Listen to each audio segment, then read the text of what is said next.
সাধারণ সম্পাদক সহ সকল পর্যায়ের নেতৃবৃন্দ, অঙ্গ সংগঠনের নেতৃবৃন্দ, সংগ্রামী সাথী ও বন্ধুগণ, আপনারা দীর্ঘ কিছুদিন ধরে দেখতে পাচ্ছেন বাংলাদেশে দেশীয় ষড়যন্ত্রকারীরা, ছোট ছোট দলের কিছু ষড়যন্ত্রকারীরা, বিশেষ করে এই মুনাফেক জামাত ইসলাম এবং চোরমানের বন্ডপীর এবং এনসিপির নেতৃবৃন্দ আমাদের দলের ভারপ্রাপ্ত চেয়ারম্যান দেশনায়ক জনাব তারেক রহমানের বিরুদ্ধে কটূক্ত করে কথাবার্তা বলতেছে।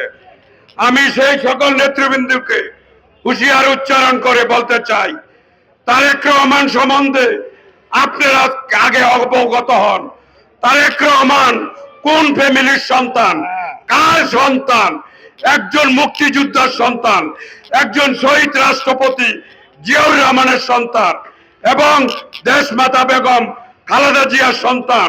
দেশমাতা বেগম খালেদা জিয়া তিনবার এই দেশের রাষ্ট্রীয় ক্ষমতায় পরিচালনা করেছেন, তিনবার উনি প্রধানমন্ত্রী হয়েছেন। তাই আমি আপনাদেরকে বলবো, কথা লাগাম রেখে বলেন, আপনারা কেন ষড়যন্ত্র করতেছেন এটা আমরা বাংলার জনগণ জানে। সামনে নির্বাচন, এই অন্তর্বর্তীকালীন সরকারের প্রধান ইউনূস সাহেব আগামী ফেব্রুয়ারিতে নির্বাচনের কথা ঘোষণা করেছেন। হয়তো ডিসেম্বরের মধ্যে তফসিল ঘোষণা হবে।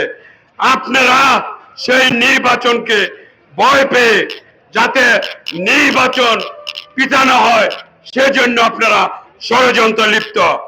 আমরা জনগণের দল, জনগণের সাথে নিয়ে আমরা রাজনীতি করি।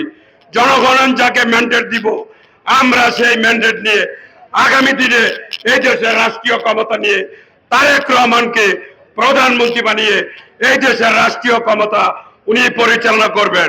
যাই হোক বন্ধুগণ, বক্তব্য অনেক দেওয়ার কথা ছিল এবং আমাদের প্রধান অতিথি ইতিমধ্যে রাস্তায় এসে পড়েছে।